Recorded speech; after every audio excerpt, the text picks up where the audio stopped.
Hello, good evening, and a very warm welcome to Rangers Radio.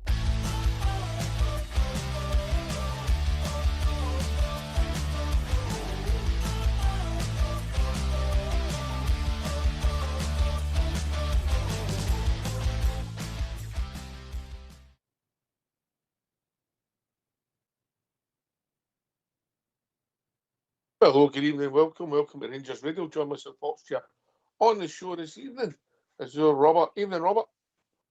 Evening, pal. How are you? All right, mate. All right. Aye. Frustrated with our team on Wednesday night, but I'm all right. Yourself? Aye, all right, mate. Obviously, dust is settled in Wednesday night. Again, we touched on it last night, mate. A lot of chances created in Wednesday night. Just shows you that clinical touch we're missing. But I thought it was a much better performance overall than the weekend, intensity-wise. Just got to take that forward and take your chances when they come, mate, in the coming games. Actually, after the game finished on Wednesday, I was more frustrated about Sunday than I was on Wednesday, because with the intensity we put into that match, we never put into the Falkirk game, mate. And that frustrated me, and it actually annoyed me. It just shows you, Ox. But I know these players are getting a wee bit of criticism just now, but it shows you that they can go out and give us a performance that showcases that intensity, that attacking threat. Again, it's just that final third finishing touch. We've spoke about not creating enough. Certainly, it was night and day if you compare the two games. We've got enough chances on Wednesday to win 3 games, mate. Oh, 100%, mate. And I know we came away with a point. Get lucky with a point in the end, given how late we got it. But it's 2 points dropped when you look back and reflect in the big picture. Aye, I still think we need a centre-half first, mate. You know, my mate Albert, he thinks we need a midfielder. I think we need a centre-half, mate. You know, because they don't instill me with confidence. Do you guys know your player? He's potentially going to wait at the African Nations Cup, yeah? And there's another reason how it was a stupid signing. Obviously, Mr. Fairwell's calendar never ran into that. Could he plot that? And you sign a player on loan, you're paying his wages and he's away. You know, a critical part of the season. Just brainless signing, mate. It's certainly an area of concern, mate, given the fact that he could be going away in the next, 2 or 3 weeks. And we're really late there, as it is already. I think, obviously, if we had Suter and Cornelius available, you wouldn't really worry too much. But the fact we're in the situation we're in, it just poses that kind of look back at the summer to say, did we put enough depth into certain positions in defence? Well, no, we didn't. No, I've still been my signing the first centre-half, even though, you know, they weren't under too much pressure and at times passed the ball okay, you know, but I still, Fernandes is raw at best, and De Giga, who's got pace, mate, I don't think he looks comfortable on the ball, yeah.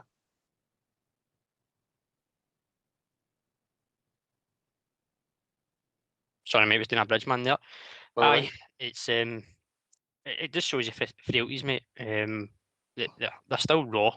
I know Fernandes is kind of come into the side of late, but for Giga, a guy that of his kind of calibre that he was signed for at Wolves, he was really exposed. I touched on it last night. He was really opened up for that second goal. He just showed him into the goal, and it just kind of showed that again frailty in his game, where we're expecting better. See, with the first goal, mate, and I don't want to go look forward, running back, but just seeing the first goal, for me, when his mate gets skinned, yeah, and he lost him, he slipped, and whatever you want to call it, but the guy was away.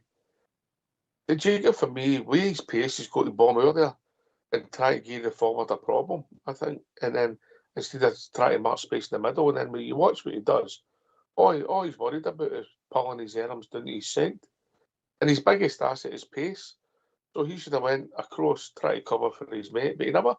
He just ran back towards his goal. And even though he's not going to blame, I thought he could have done a lot better defending.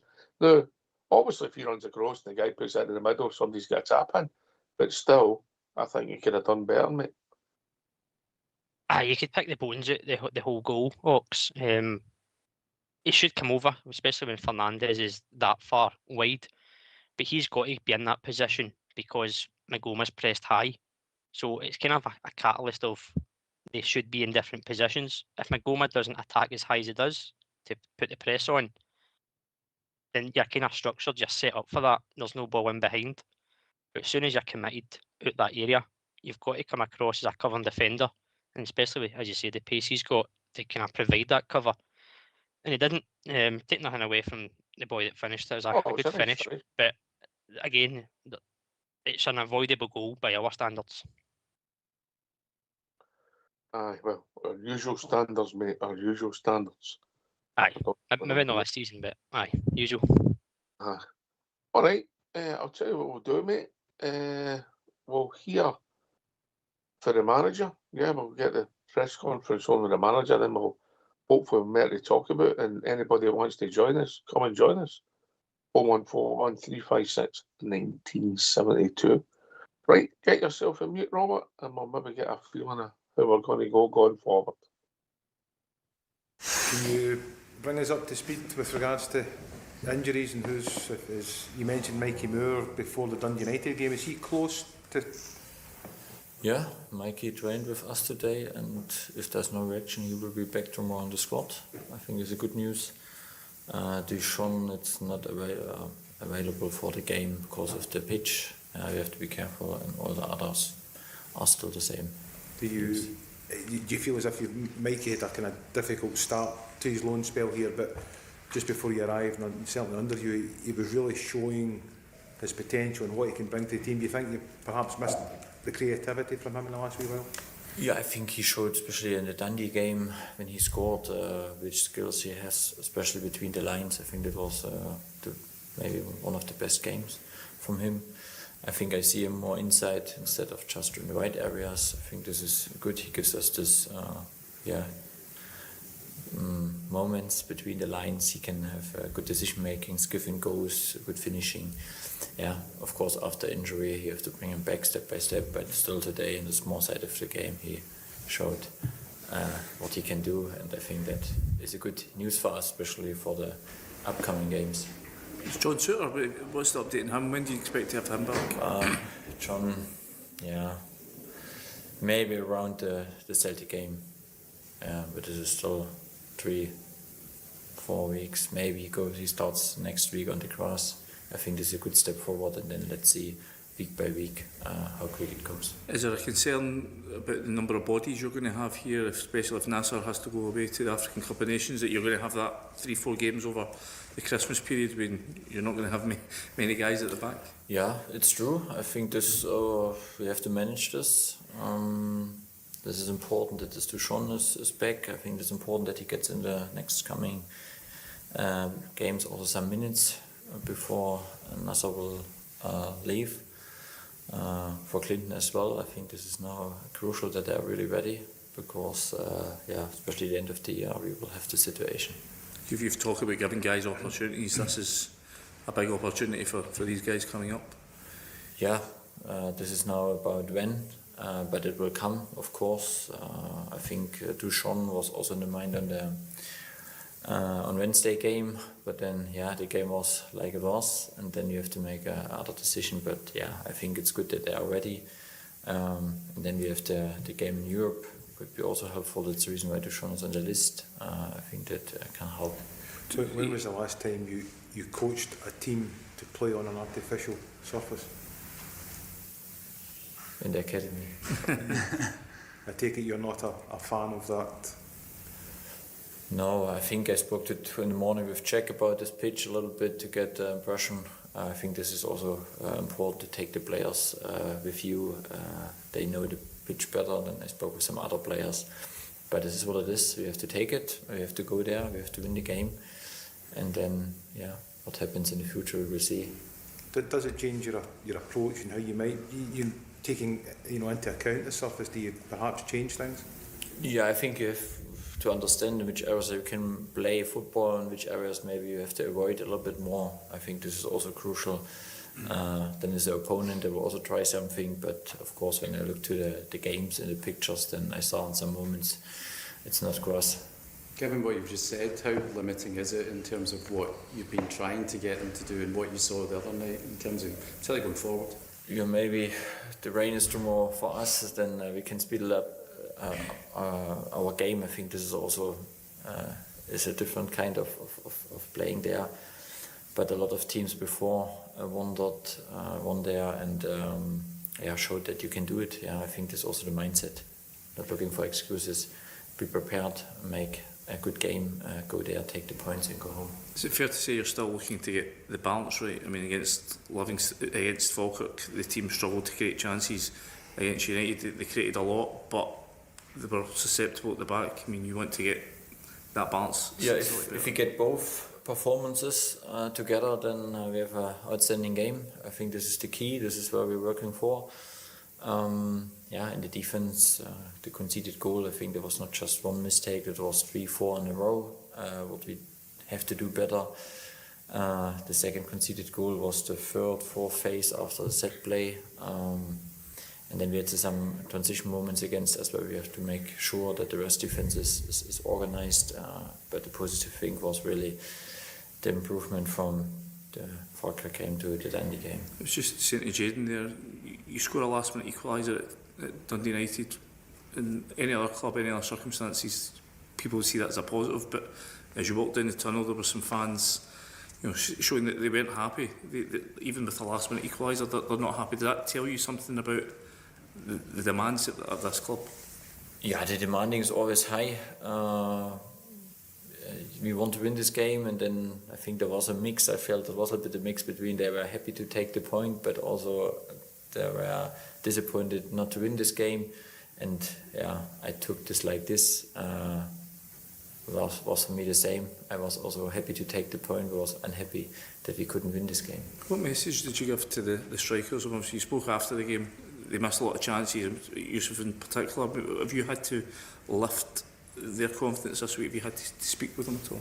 Yeah, I think we had, was not just the strikers, was the wingers. I think was 4 or 5 players. They had big chances and they missed the chances.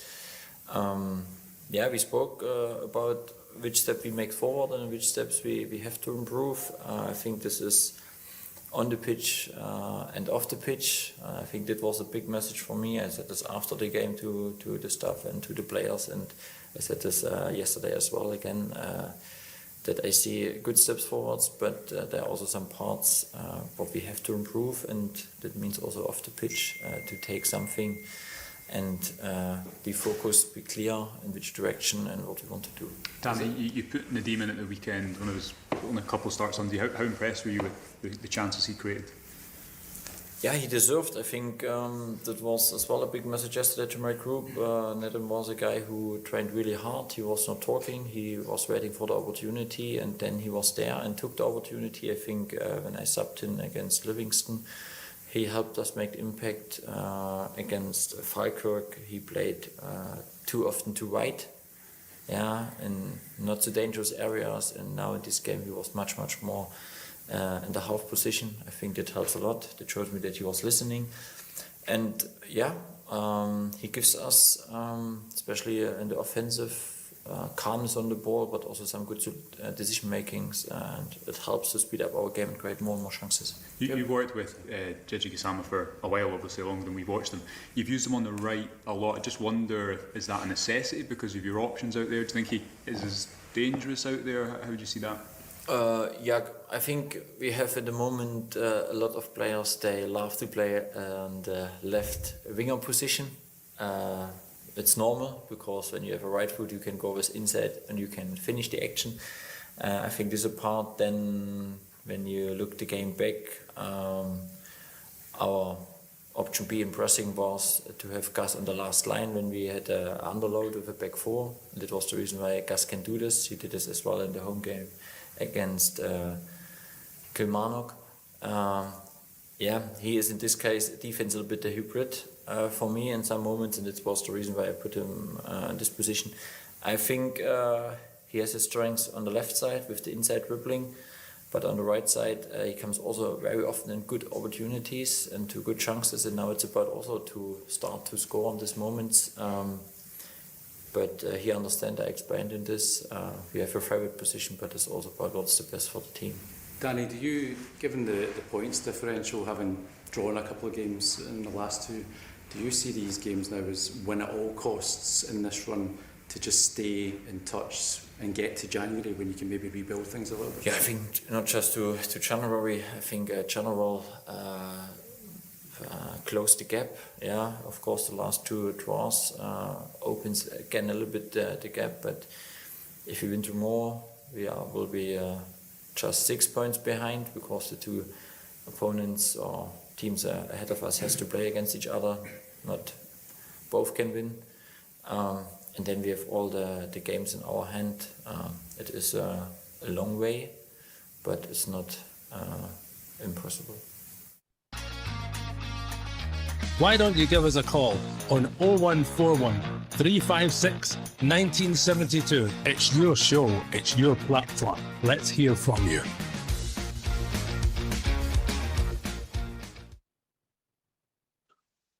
Well, thanks for that, Mr. Fox. We'll go through the positives. Mikey Moore back. Yeah. Yep. That's certainly a positive, mate. He hit a bit of form before he got injured, didn't he? Sort of in a more central role as well. So probably too early to start the game, Ox, if I'm being honest. But another option in that attacking third. And he brings something to the game. I know, again, he hit form and he hadn't kind of shown his qualities. But I think if you look back at the games before he got injured, he started to show what he could offer. He's a goal-scoring threat. He likes to link play, and he's got a bit of pace about him as well. So another good dynamic option up front, or on the wings at least, or centrally. Aye, when you consider we thought he was going to be out for a lot longer, mate. So it's a positive. I think you'd take any injured player back now, mate, if they could get through a few games. I'd take any player for the pass back, even if they're not, even if they're retired the way it is. But and then I just want to touch on a negative, mate. Obviously, Dujon Sterling comes out of the squad. Yep. It's a sad indictment in Scottish football, isn't it? These plastic pitches, mate. You know, and then players can't play when they have to take them out of the squad because of the surface. It's crazy, yeah? It is, but it's wise from the club to put them out the squad and not even have them on the bench just in case you needed them. In that aspect, it's rather to protect the player. And I think it's sensible, again, he alludes to it, that Nasser Jiga could be going away to the African Cup of Nations. And it sounds like Sterling's going to be his replacement there. So it's sensible to keep him out just now when you don't really need to play him and keep him for the games that he's going to be needed.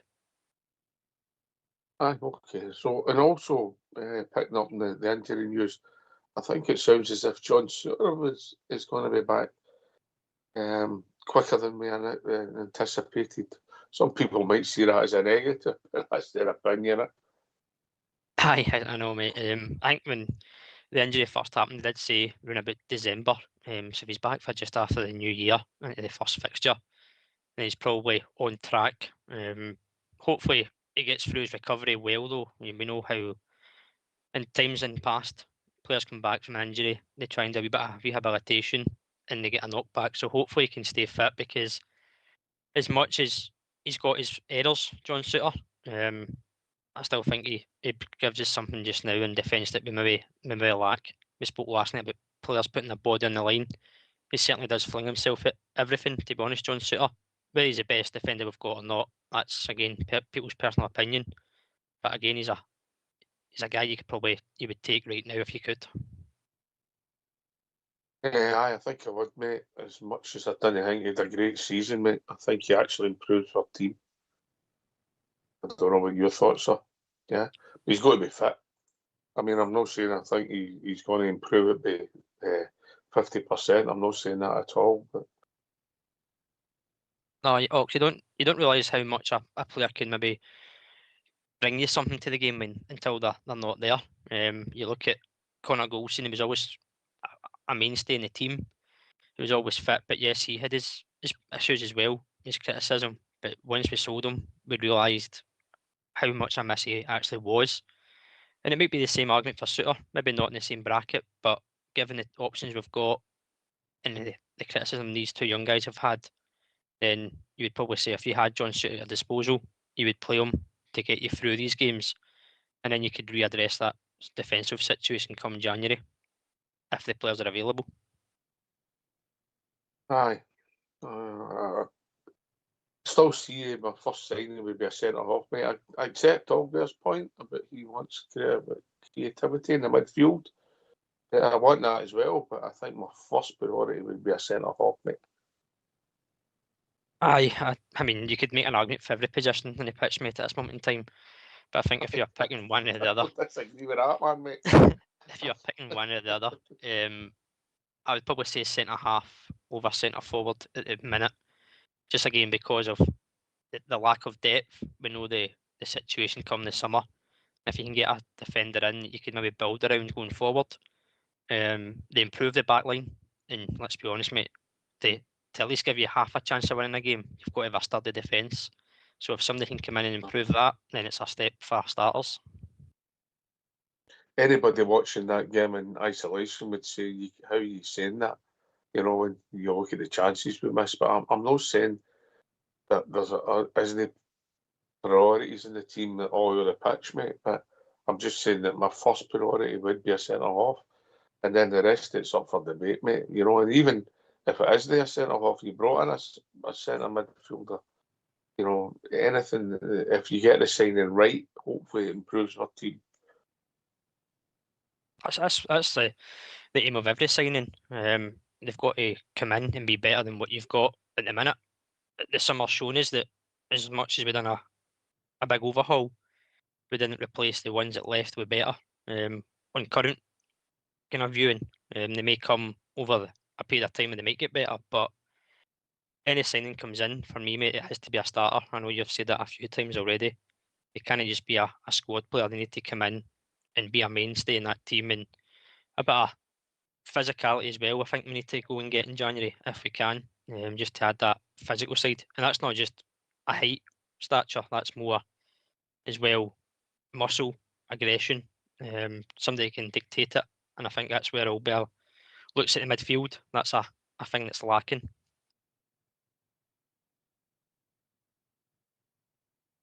Everything, it's like Foxy's Christmas list, mate. Everything's on it. Well, as long as he's been a good boy, he's got a good chance. Yeah, that's a good point. If you're judging in that, he's getting nothing, mate. Yeah. Who is? I know you would be. You're fine. You're all right. You're on the good list. No. No. I'm a lot of things, but I ain't that. We'll let the public decide. I'll sit in the fence. What about you, Robert? Just quickly, if you were involved with the club, and what would be your priority? 1, 2, 3, quickly, what would it be? 1, 2, 3, signing wise. Aye, what would it be?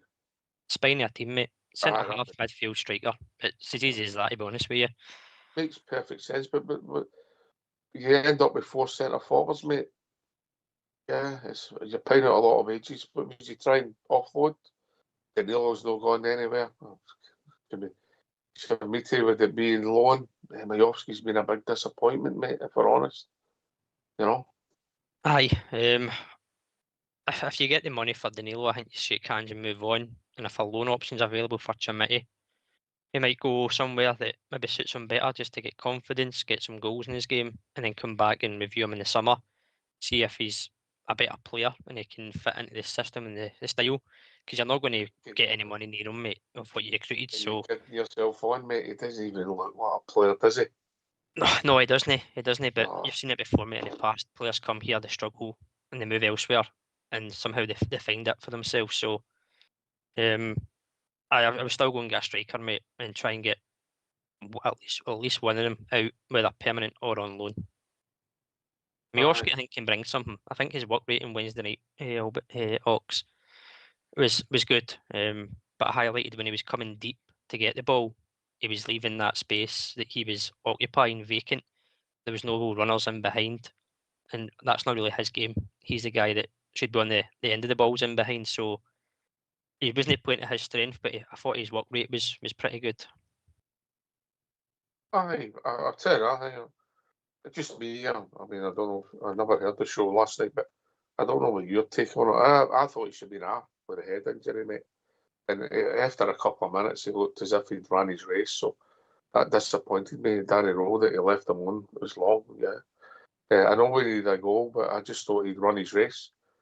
You know, I would have brought Shemiti on. I don't know why, really. You know, maybe if you're being honest, mate, you'd be better bringing Finlay Curtis on, putting him through the middle, because at least he's got a knack for a goal. The thing is, mate, if you're not bringing on Chermiti, you're kind of going, well, who are we putting in that position? And as much as you could say, you could put young Finlay up there. Is he going to be effective against a Dundee United kind of physical side? Chermiti gives you that physical presence. But does he, mate? What has he done then? Where has he shown that, mate? I must have missed all that. Because just his height, mate. Just his height. That's it. Has he dominated in the air? Has he scored a goal with his head? Has he knocked it down for somebody to score a goal? I've missed all that, mate. He's a 6'4" player that plays 5'10". You know, and at the moment, mate, I don't see a physical threat. I see a big boy. You know, and I'm actually contradicting myself here, because I'd have brought him on for Miovski. The only reason I brought him on for Miovski because I thought he'd run his race. Mm-hmm. I just think it's a sad indictment of where we are, mate. I really do. I mean, I just don't see anything there that's going to any sparks, any bow shoots. I just don't see it. I just think it looks like a coup as we sit today. Maybe you'll be right if he gets a play and he plays games, but I don't see it. So whether we wait 18 months till he's ready and you paid all that money, and it's going to be on hefty wages. He'll be one of the highest earners, if not the highest earner at the club, mate. He's an £8 million player. They're talking about 30 plus in his wages. Yeah, you know, so you're talking millions of pounds, and it's criminal what's been done. Criminal. I agree. He's not showing what you've listed there, mate. But you'd like to think in a modern kind of world, if you're a centre half and you see a 6'3" or 4 guy coming on the park, it gives you something to worry about. And I know he's not done anything for defenders to kind of have that fear. But if Finlay Curtis was put on up there, they'd be like, right, easy, just stand next to him. Do you know what I mean? It gives you an option. He's not done nothing in his career. I mean, he should have scored. And you've thought, as he won a header, he had a diving header, free, and then we make contact with it, mate. That's criminal. But the money it's paid for him, that's not the boy's fault. And maybe he is just really short of confidence. I just think a loan move could be the best option for him, because he's not going to improve us. We're not going to improve him. And as you say, you're stuck with him until you get him off your books, whether that's out at a low price when he runs his contract low. You've got to look at the economics, mate. The chances are, if we put him on loan somewhere, we're most likely be paying anything between £20,000 and £25,000 a week on his wages, mate. It's criminal, mate. It's absolutely criminal. I get it. It's not his fault. If he'd have come in as a project, he wouldn't have been that team, mate. He wouldn't have been anywhere near the squad with what he's done so far. No, but do you not think it's more realistic to get him out on loan than to try and get him out sold? Because who is going to take him permanently? Who's going to sign him, mate? Well, who knows? Don't think we would sign him. Maybe somebody out there. Whenever Kevin Felwell pops up, he might have a deal ready. Who's going to sign him? Maybe, I mean, he had a pedigree or a reputation when he went to Everton. But somebody's looked at him in the last 3-4 months. That reputation will be damaged beyond belief, mate. It's just, we're going to be stuck with him, mate. And that's the mess that Felwell and his cronies have got us into, mate. Aye, it is. You can't argue with that. That's their doing. And as much as they're away now, it still is a problem to deal with, because either you play him and he comes in for criticism, or he turns it around, which we all hope he does. Let's be honest, we all hope he proves us wrong. But evidence so far, he's not going to do it. But you can't just keep him on the books until his contract runs down, because you're still then just wasting money, whether that's out on loan or on the bench. What happens if he's quite happy to sit there for 4 years and take £6 million, mate? How do you deal with that? It will be. He would be happy with that because there's players Aye. already that have done that already. Matondo, he's there. He's claiming money every week. No contribution. He's not the first to do it, Ox, and he will not be the last. But what other options have you got? You try and get him out on loan, or you have to play him, and he's not going to improve us. So it's a dilemma you're stuck in. But if you can get a loan move, is what I'm saying, you would take it. Going to be interesting, mate. It's going to be interesting. Look, I hope he gets a goal and then he gets another goal and he starts getting confidence and he proves his Varane. But critiquing up until what we are this now, yeah, I don't see it, mate. And the cameo on Wednesday night just made it worse, wasn't it? Because let's be honest. See, initially when that happened, when he missed that header, mate, I actually thought, my initial thought was, oh, it must have just been too far in front of him. He couldn't reach it and it's just went by him. And then when I seen it back and I seen what he'd done, I went, that's worse. Yeah, I just sat shaking my head, mate. No, you can't defend that. It's a free header, and you've got to make contact and work the goalkeeper. And the fact he's now made contact with the ball is frightening. If that's the guy you're trying to put on a part to get you back into the game. But again, that all comes back to the recruitment of Felwell and Stewart, and we're left with the problems. As I said, mate, you take off Miovski or Danilo, he's the only striker on the bench. You're then asking another guy to go and play in a position if you don't go to him. And that kind of opens up Danny Rule for criticism as well by saying, well, you've got a striker, he's not cutting it. And I've always said, if you're not good enough, whether you're £1 million or an £8 million signing, if the manager doesn't fancy you, manager doesn't put you on. But if you put on a player out of position when you're 2-1 down, it opens up the manager for a bit of criticism. Aye. I can understand why Danny Rule put him on, we'll try to win the game, but I just, he's not really showing anything, mate. I mean, I can't remember who the opposition was. I mean, arguably his best performance was away in Europe when the time he hit the bar with a header and he was involved in 4 decent chances. But you said that if he came on the park, the opposition are thinking, oh, who's this big guy coming on? If they watch the videos he's played for us so far, if he's coming on, they'll all be laughing. Aye, but again, what option have you got? You can't look at the bench and say, out of the bench the other night, you turn around and look at that. Who are you asking to get a goal? There's nobody in that squad that you can pull from the bench to pull you out a hole and get a goal. That's the worry. Or short. But if you're talking about somebody else who's got a knack for a goal, it is Finlay Curtis, mate. Aye, you can't disagree because he's scored goals this season. More than Chermiti has. But again, you never know why the manager picks him again. Maybe it's just his height, his presence, more than anything. It's not ability, let's be honest. It's not goal scoring ability, clearly.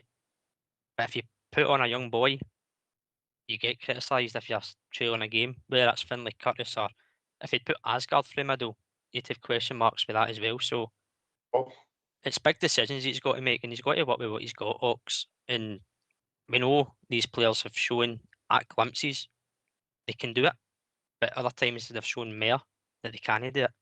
So it doesn't really matter who you turn to try and get you out of hole. There's no player in that squad that can pull you through the tough times, I don't think. Asgard through the middle? No for me, mate. That was just an example, mate. Not for me either, but just an example. Asgard, maybe isn't for me neither, but that's a whole different story. Right, okay, so Mikey Moore on the bench. So we'll be going to the well, but it looks at be pretty much the same team. What are you making of Danilo's role on the team, mate? Surprised because I think he's played a few positions. I think if you go back to the game away to Hibs at Easter Road, when he went with Danilo and Chermiti almost as a 2 up front, they linked up okay. Danilo kind of worked well, obviously got the goal. I think it was at the Falkirk game he was playing wide left. It was at the European game as well against Braga, he was wide left. And then midweek there he was kind of in behind. I don't think he's found out where Danilo can affect a game positively. I think I've always said it, Ox. I think if he's a striker, he needs to be playing as a 2. He's not a lone striker. But again, maybe the options up there currently with injuries have merited to put him in there to do a job at the meantime, because Mikey Moore hit that form playing central. He would have probably been in that position, and you may have just seen Danilo as the main striker. But let's not forget, last season he was a third choice striker. Now you're asking him maybe to become the first man. I think that tells you as well where we're at. I think Danilo's a better footballer than Majowski and Chimiti. You know, you can tell with some of the layoffs and some of his movements that he's a better footballer. But I don't think he's a tremendous finisher. You know, big south side, he picked up. I remember one game, it was under Clermont. The time they were late, I think the big Dutchman scored a great goal. What's his name again? The big Dutchman. Sam Lammers. Sam Lammers scored a great goal for the edge of the box, and everybody were all raving about it. I think Dessers come on and maybe scored late on, if I think right. But even that night, I remember talking to Southside, and we go back a wee while now, and they said that boy's not a natural finisher, and I think he's been proved right. I think Daniel was a good player, but I don't think he's a natural finisher. Mate, he'll score goals, odd goals and all that, but I think see the one he hits the bar with, mate. He bust the net. Aye, I said that last night. For me, I might have been a bit harsh, but it's harder to hit the bar from that close distance than hit the net. It's obviously a hard technique, Ox, but with that distance, you'd imagine it would probably rustle back to the net more times than it hits the bar. He had a chance in the first half as well where he should put his laces through it, but he doesn't. I think that's where your point's valid in terms of he's not a clinical finisher. Don't know if you remember that one in the first half. It was a kind of inside fit shot, more of a pass than a shot. Was it Raskin that knocked it down? Aye, it was a really good move. Probably the best move in the first half we done, and it was a great chance because they had not long scored as well. Aye. Right, so with Danny Rowley was talking about the gas man playing on the right. He's right. You're going to get in the team. You've got to do what's right for the team. Albert, I don't know if he said it last night, mate, but he spoke to him. He's like, well, why do you weaken your left with your best player moving him? And the problem is, mate, we've not got a lot of options on the right. Maybe Mikey Moore back might help that, but Ant-Man was brought in to fill that role, and he's injured, and his lack of form hasn't brought anything to it, you know. So you want to get Barjami on the pitch now. So where would you be your choice to play them, and how would you play the two, Gasman and Barjami? Well, Barjami's predominantly right-footed as well, so there's no issue with putting him out on the right as a kind of a provider and having Gassama come in on the left on his right foot, because we can see he's got an eye for goal, especially when he cuts in. But I know you're saying that well, but you're saying why would you take your strongest option from the left and out to the right? It's a lot of games recently, Ox, that Gassama's not showing enough either. And I know he's got ability out in the left. He started off really well, got goals in the European campaign for qualifiers.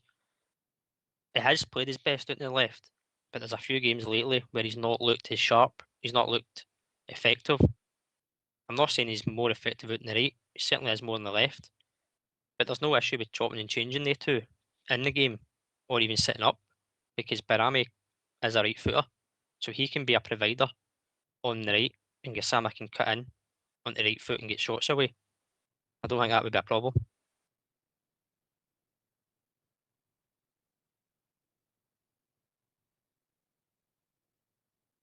What about yourself? Would you put Gassama back on the left? It's just me, mate. I think the manager should pick where he plays and he should go on, mate. His attitude seems to be more comfortable on the left. He seems happier. I always think as if he's playing with a petted lip when he's on the right. Just the impression I get, you know. I mean, I've done okay at times in the first half and Wednesday, but I think he I think he might judge his game, and if he scores goals in that, mate, and I think he feels as if he can score more on the left. Just my take on it, mate. Aye, what I would say, Ox, though, is he's not great defensively. I think that was highlighted on Wednesday night. Playing that right side, Tavernier was struggling with the boy Fata. It wasn't really helped with Gassama in terms of tracking runners and things as well. He probably does suit the left, 'cause that's where he's predominantly played at Sheffield Wednesday, and he probably feels that's where he should be playing. But as you say, mate, you're a professional footballer, you're getting paid the money, you're on the park, be proud to be on the park, no matter where you're playing. With the injuries we've got, and in the tough times we've had, any player should be rolling up the sleeves and giving it their all, regardless of where they're playing. Take a bit of pride, and as I said, be proud that you're on the park wearing the jersey first and foremost. Just go and put a performance in, whether you're right or left. If he's not contributing to the right, it opens him up to be questioned in terms of, well, should he be playing? Yes, we've not got a lot of options at this moment in time, but if he has got the attitude to go and say, right, okay, I've moved at a position, but I'm still going to show you what I can do. That's attitude, that's application. That's nothing Danny Rowe can inherit in him. It's down to Gassama himself to go and do that. I think him and that man have to be more switched on defensively than not as well at times if they're playing, mate. It's part of the game, mate.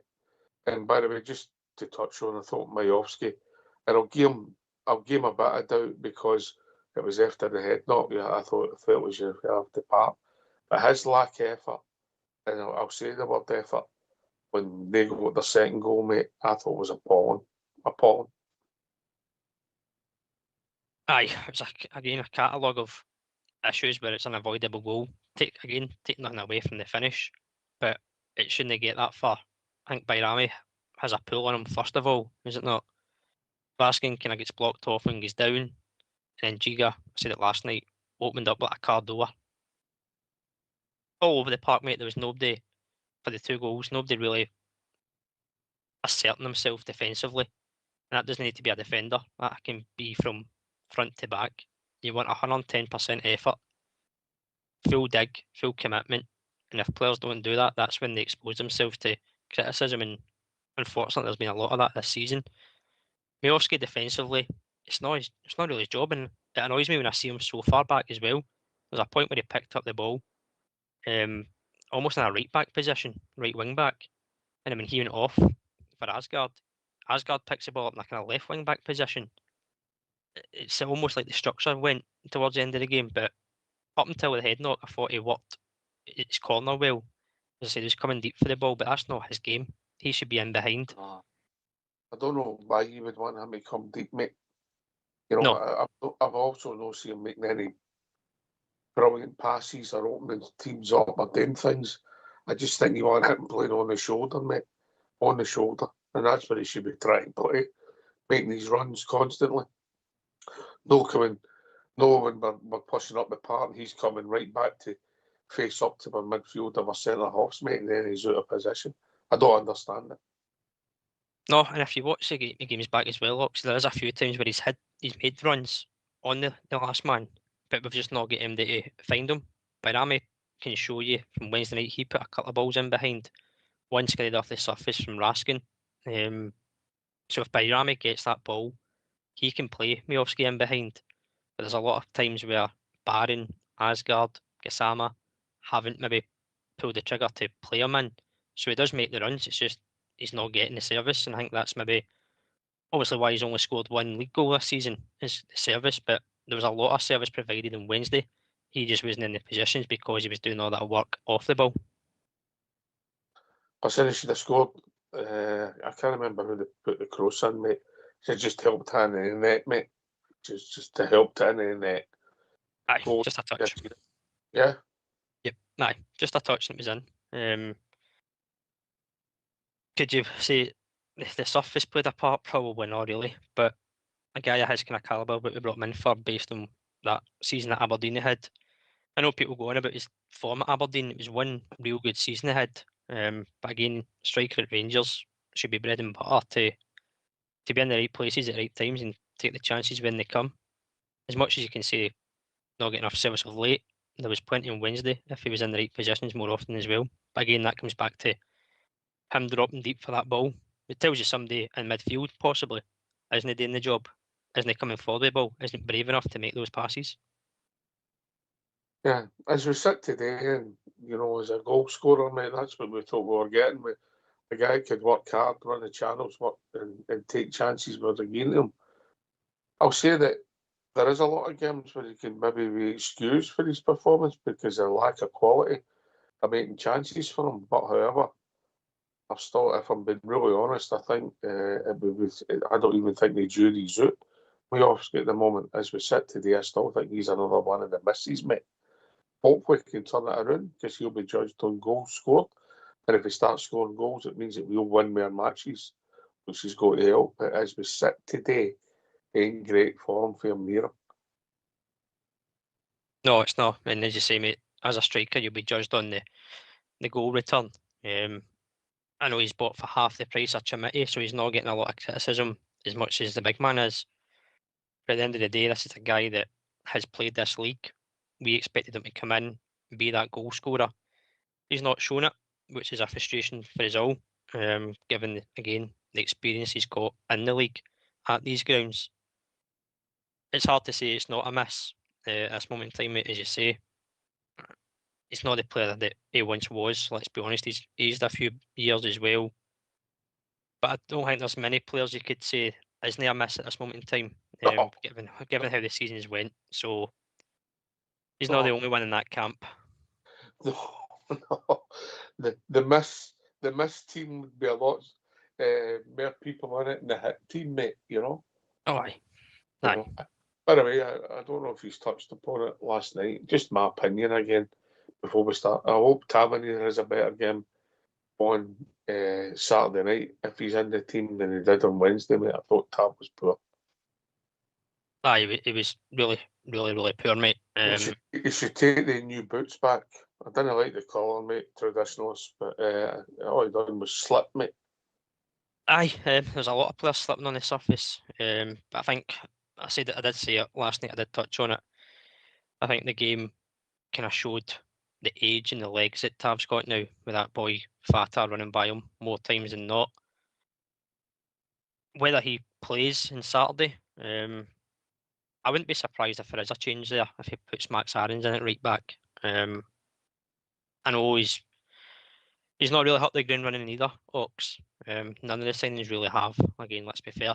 But it wouldn't surprise me. I'd still, even though I thought Tav was poor on Wednesday night, I'd still rather have the team than Max Aarons. And there's another sad indictment.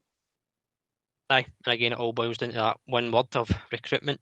Aarons, again, was a player who we got in that had experience in the Premier League, went away to Spain with, I think it was Valencia.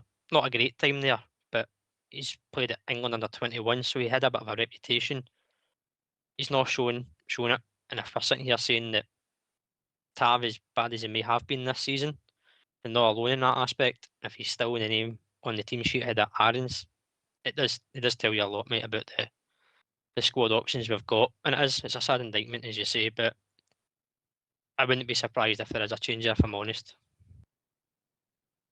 Whether Aarons deserves it or not, it's a different story, but fixture pile up, artificial pitch, Tav having a bit of a bad game Wednesday, you would suggest any other position, it could probably indicate a change would be an option.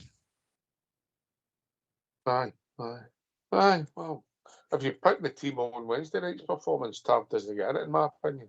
But I don't think that'll be the case.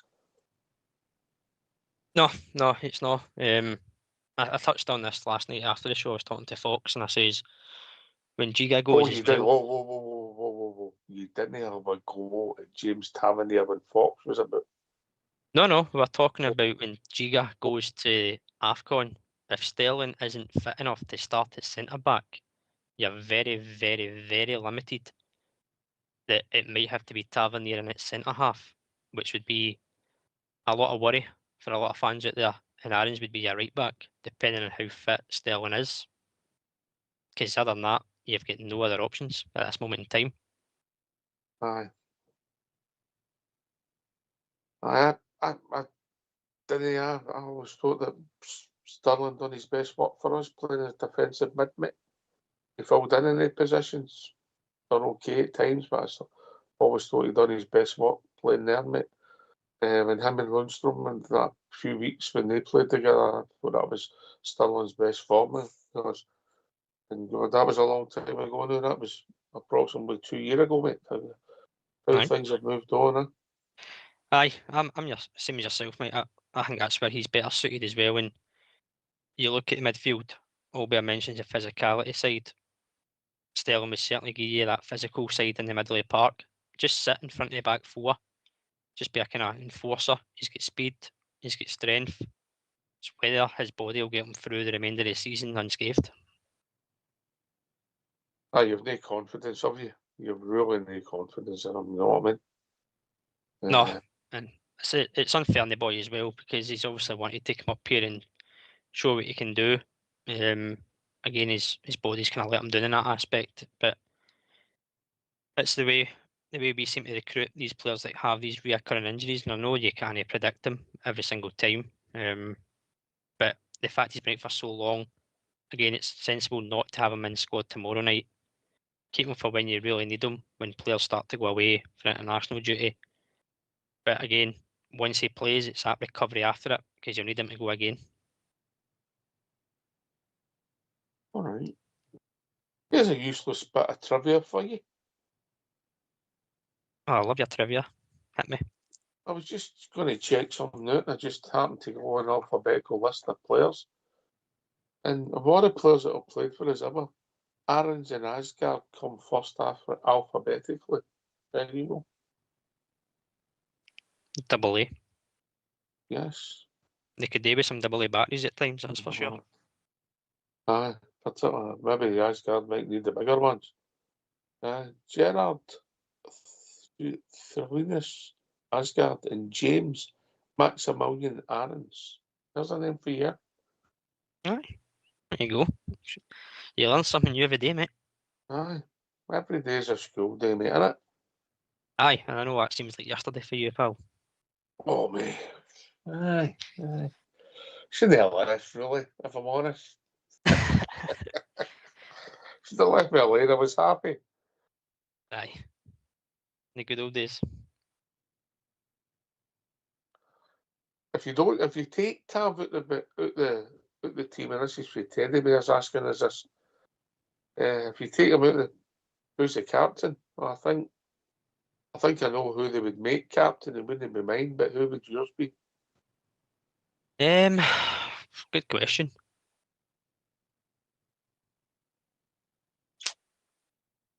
I think you would probably see it on Raskin, but I would get to Butland.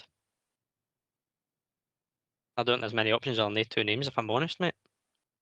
I think they'd get you Butland, but mine would be Raskin, mate. I thought Raskin, when he done it when Tav was injured, was fine and seemed to thrive for it, mate. Yeah, so. Who got it the other night when Tav went off? Because Raskin went off as well. Is it young Barron? I can't remember, mate. I thought he was Butland. Yeah. I couldn't understand that either, mate. I don't ever go down the wrong, but, you know, I thought the first half Barron outshaded Raskin without being spectacular, but I thought in the second half Raskin was more involved than Barron, and Barron had been booked. If I was picking who I'd have took Barron off for that reason, mate. Aye, it's probably more surprising that Diamondi came on because again, didn't really affect the game. His last performance is Hivney. I know I've mentioned that a few times. He's hardly kicked a ball this season. If he's ever kicked it, he's kicked more players to get sent off than kicked a ball for us this season. You could have made an argument for any. Rassen's not been on the best form either. Barron on a yellow card should always play in your mind. But I thought Barron again done all right. Arguably they've been the best outfield player recently. Barami's come back in his side. He's looked fresh. He's looked a bit of a spark. But I know it's a few games now that we've always said that Connor Barron's been effective. Maybe just felt he was affecting the game more, maybe off the ball than actually on the ball. Maybe that was something they looked at. Looked to maybe Diamondi to be the guy to get on the ball and get forward and have Barron just as a blanket. Decisions that the manager's made to pay to do, mate. Who are we to argue? No, I'm only listening. Hindsight's a wonderful thing, mate. You know, I understand why it brings Diamande on, but I think Diamande's form all season has been poor, mate. Aye, I think it was a show last week. Somebody said, who would you sell, Diamande or Raskin? That'd be Diamande for me. I'd be selling him over Raskin if you had the choice. If the money was in for Raskin in January, you would take it, of course. But I think enough, mate. How much money's enough for Robert? For Raskin, I'll be honest, mate. I think his values went down since the start of the season. I know he's been playing relatively well for Belgium, but if you look at him in club form for us, I'd say 15 top. Would you take that? I would. I think if you get 15 million, you would take it, mate, and invest it wisely and correctly. That's a good point, mate. That's a good point. We've got a good chance because farewell's not there, so you never know. But I think 15 would be a decent price, and if you get 3 million for Diamande, I would take that as well because I think we're signing for 4.5. So if you get 3 million, I think you're laughing. 2, probably minimum. Okay, mate. All right, aye. Listen, mate. Diamande's not kicked on. He's still he shows moments. He's got that turn and that. You go, oh, that was nice, and then he'll follow the ball, you know. And he's like all our midfield, mate.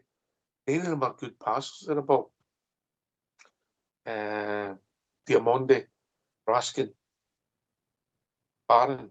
You know, the guys that are maybe arguably on the sheet in their positions, and none of them are good passes of the ball. Even Nico, when he was playing well, it's the weakest part of his game, mate. Isn't that again? That's a frailty in midfield. We've got no kind of playmaker. I sent an email to Danny Rowe and said, "Look, I'm available if they want to stay behind one end of the You know." Aye, I'd imagine you would do a job, mate. You'd do a job in there. You'd be doing all the back kills though. We'd be looking like you're. No, I've cut it out the Asgard. again, No, you cut it out now. Again. Done that. What the reason I done that, mate? I didn't think it was fair on my teammates. Unpredictable. No, you're right though. The distribution from midfield, there's nobody there with an eye for a pass and a playmaker, and that's where it comes down to. You look at Miovski again making the runs in behind. He's not getting the ball because there's nobody in it with that eye of a pass. Bayrami's got it, but he's out wide. Asgard should have it, but he'd rather try and take 2 or 3 men on or do some sort of skill before it. I must have missed Cameron's got it. Apart from the United goal, Ibrox, mate, I must have missed that skill. Aye, he always tries to be flicks and tricks before an actual easy pass is what I'm saying. But I know he's been mentioned that he's not had a lot of minutes under Danny Rule. Lyle Cameron, he's got a bit of an eye for a pass. He's got a bit of drive in him to get forward. But strange, mate. Strange. He's not even had a chance, is it? It's really strange. Aye, given how weak we've been, he's changed the defence up through necessity of injuries. He made 4 changes from midweek against Braga to Falkirk in the forward lines. The only thing he's not really changed is that midfield, and that's where you look at Lyle Cameron, and Albert said it the other night, he would be, if it was him, he'd be banging on the door, demanding more minutes, show what he's got, and then maybe just bring something fresh, something different. As I said, he's got a bit of drive. He played at a Dundee side who didn't have a lot of the ball, but he created a lot of chances. He's got a good eye for a pass. Not all the time he will get the pass, but the intent, and if you pull it off, it works well. So he's another one that probably needs to start getting some game time. Otherwise, he'll be asking questions of, well, where does he fit in? What's best for his future? Aye. Listen, I'm not saying I would start Lyle Cameron, but I think it's bizarre that everybody seems to have a chance bar him. At times, you know, he's had very few minutes, you know. Anyway, we've reached that time of the evening, mate. What do you think the tune's going to be tonight? What do you think Mr. Fox has built out for us tonight? Oh, Let me think. Ibrox Sonia. He usually saves that for Albert, you know, because he's quite twisted, Fox, really, you know, when you get home. Smashing fella. Great company. Oh, yes, indeed. All right, get yourself a mute, because we're going to have a tune.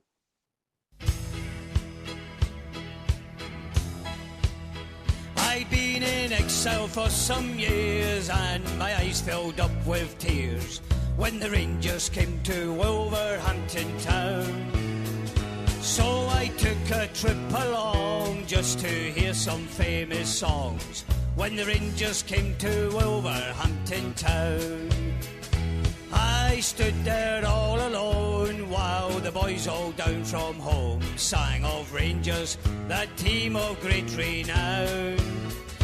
And a sight I'd never seen when they sang God Save the Queen, when the Rangers came to Wolverhampton town. There's not a team like the Glasgow Rangers, one of the famous songs they sung. And a sight I'd never seen when they sang God Save the Queen, when the Rangers came to Wolverhampton town. Now on the field below, the boys put on a show, the likes they'd never seen at Molyneux.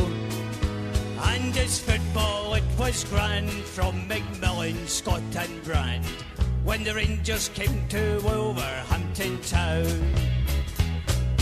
There's not a team like the Glasgow Rangers, one of the famous songs they sung. And a sight I'd never seen when they sang God Save the Queen, when the Rangers came to Wolverhampton town. Now the league flag must come nearer with men like Bobby Shearer, the way he played at Wolverhampton town. And the world forever after would sing of Jimmy Baxter, for on his head they placed that noble crown. There's not a team like the Glasgow Rangers, one of the famous songs they sung. And a sight I'd never seen when they sang God Save the Queen, when the Rangers came to Wolverhampton town. Now I knew it had to happen, I heard a mighty roar, the famous Glasgow Rangers they had scored. And the sky was white and blue, Wolverhampton shook right through, the loyal rampant Rangers had come through. There's not a team like the Glasgow Rangers, one of the famous songs they sung. And a sight I'd never seen when they sang God Save the Queen, when the Rangers came to Wolverhampton town. When the Rangers came to Wolverhampton town.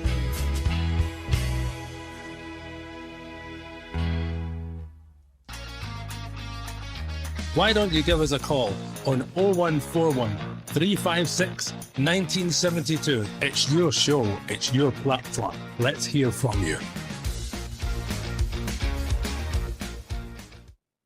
Oh, what a classic number. What a classic number.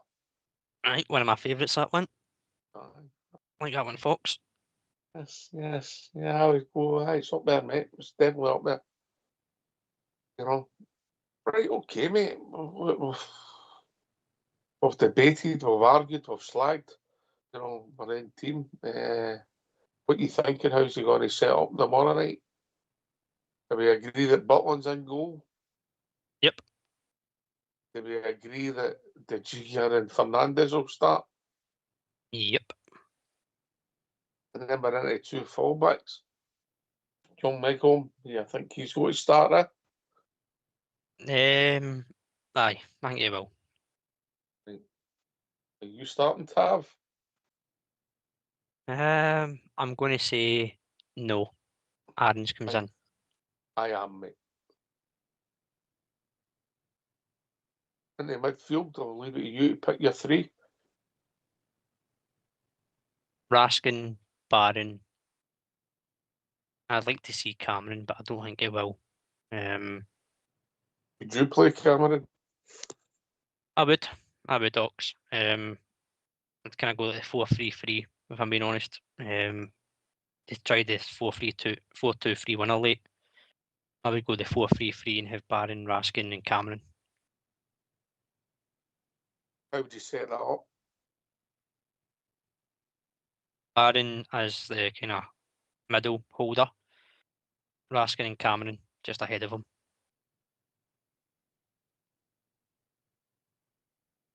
All right, mate. And then up front, wide.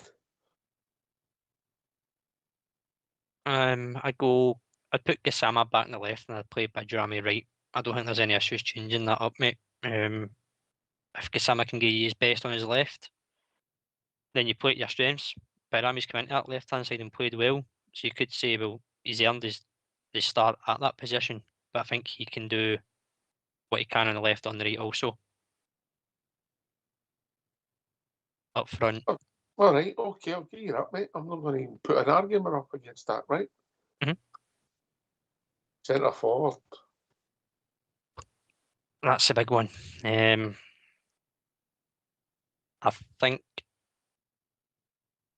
think he'll go with Miovski. And I would probably go Miovski as well. Right, okay. I think he might play Chimity. I don't know if Miovski's going to be 100%. There you go.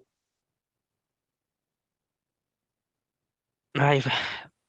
What, you taking Danilo? Both of you taking Danilo out? Aye, Danilo's not a lone striker for me, mate. I said that earlier on. He needs a partnership. But if you're playing a 4-3-3 as I would play it, then I don't think Danilo would be effective as a lone striker. Not that, say, Miovski would be a better option, and I don't think Jimmy would be a better option, but I think by adding an extra body in midfield, you've got a bit of everything in there to try and get a control of the game from middle to front, and use your two wide players. Barami can cut in, Gassama can come in, and Miovski, if you play him, just be that penalty box striker. Don't be coming deep. But if he is coming deep, you need to rely on your wingers to come in almost as inside forwards. But I would have him as a penalty box striker as much as possible. The trouble with that pitch, mate, if you come deep and you try to spin in to get back in, mate, you'll not be spinning. Yeah, you can't turn as quick in that, yeah? Yep. And, well, don't get me started, mate. Don't get me started. Right, just changing the subject slightly, mate, towards world football. What did you make of the draw for the World Cup, mate? Tough group, to be honest, mate. Tough group. I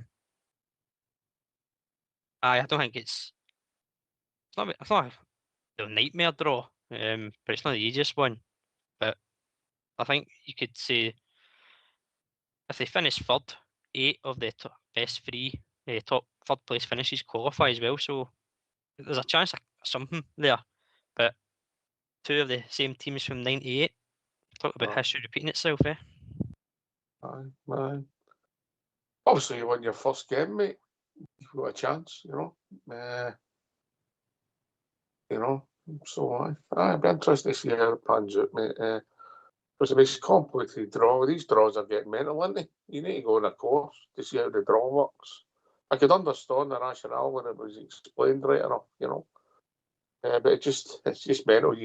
You draw teams out the hat and can I go into that? Can I go into that? Can I go into that?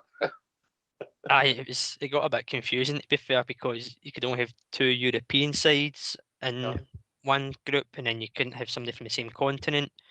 It was a bit of a weird one, but listen, it's the biggest World Cup they've ever had, so it was always going to be different.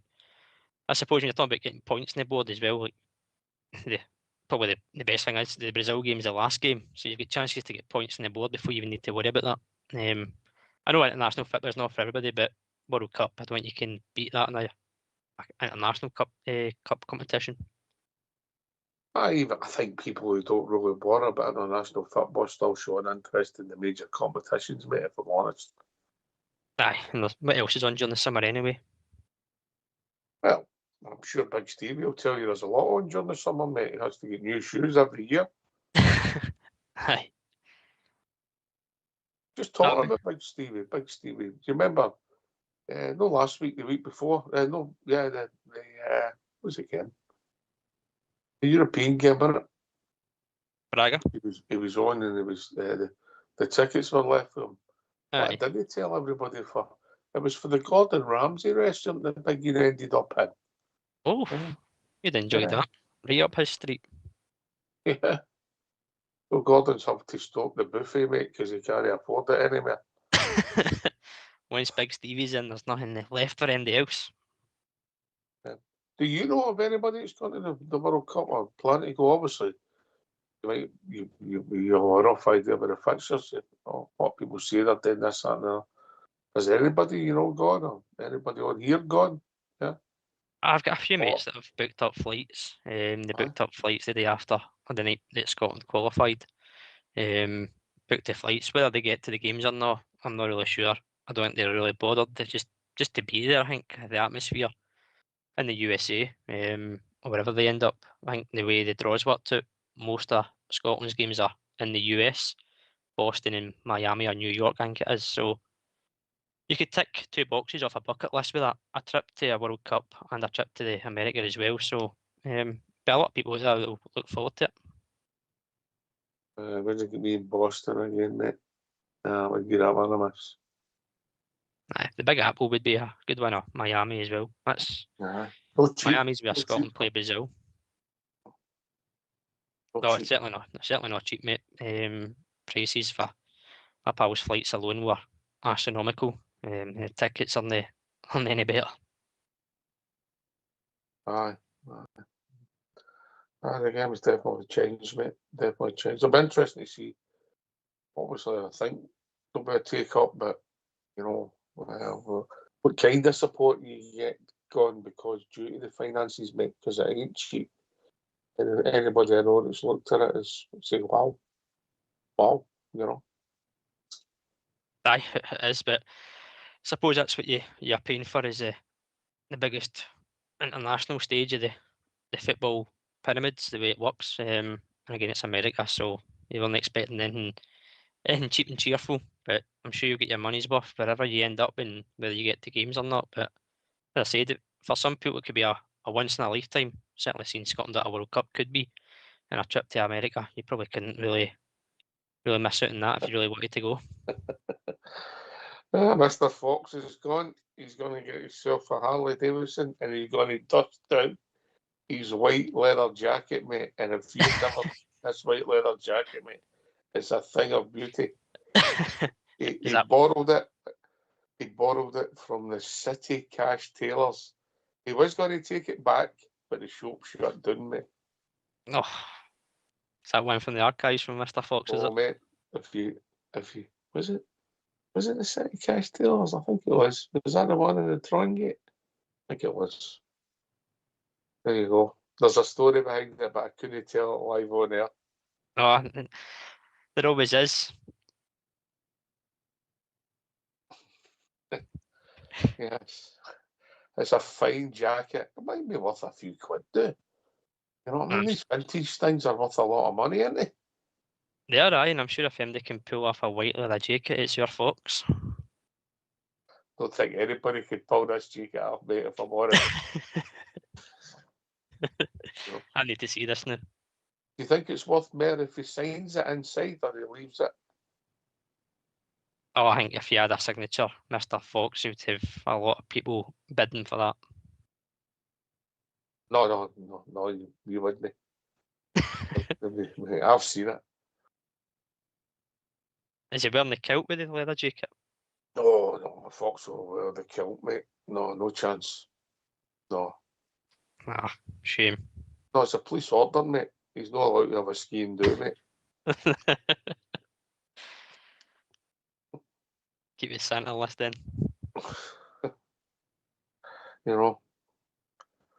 Right, okay. And listen, come and join us. 0141 356 1972. Robert's team. Name your team. Give it the 11, mate. what you think it will start with tomorrow night at 8 o'clock? We'll come to that next, mate. We'll have a quick discussion on that. Yeah, on you go, mate. What was your 11? I'd go Butland in goal, back four of Aarons, Giga, Fernandez, Magoma, midfield three of Raskin, Barron, Cameron, and a front three of Bairami, Gisama, and Miovski. All right, mate. Interesting yourself closer far away here, mate. What's your take on these 8 o'clock tick-offs? I know other teams have had them, mate, but what's your thoughts? It's absolute madness, Hawks. Especially a Saturday night this time of year. It's ridiculous. Again, it's TV rights getting the final say again. I'm sure there'll be a lot of fans still travel down to Kilmarnock to cheer the club on and the team on, but an 8 o'clock on a Saturday night's just ridiculous. And I know it's probably a lot easier for ones here, but you've got people travelling from Northern Ireland and England and stuff. It's just crazy. Because if you can't get back down the same night, you've got to try and find somewhere to stay over, and it's just more money out the paying fans' pocket that everybody seems to forget. But ridiculous, to be honest with you, mate. I know other teams have had them, but I don't think they're not needed. Sorry, maybe earlier in the season, maybe or near the end of the season, but December, nah. I think the finances are involved. I just don't. The TV deal, if that game's at 3 o'clock tomorrow, I think whatever money you're going to get, you can get more money through the gate for the home team, mate. Yeah, I don't know if it's worth it for the Scottish clubs financially, but they might have get messed about with that kicker and other ones. The money they get, I don't know if it's panning out as an advantage or a disadvantage. Right, we've got the Super 6, all right, mate? So get yourself a mute and let's have Southside Super 6.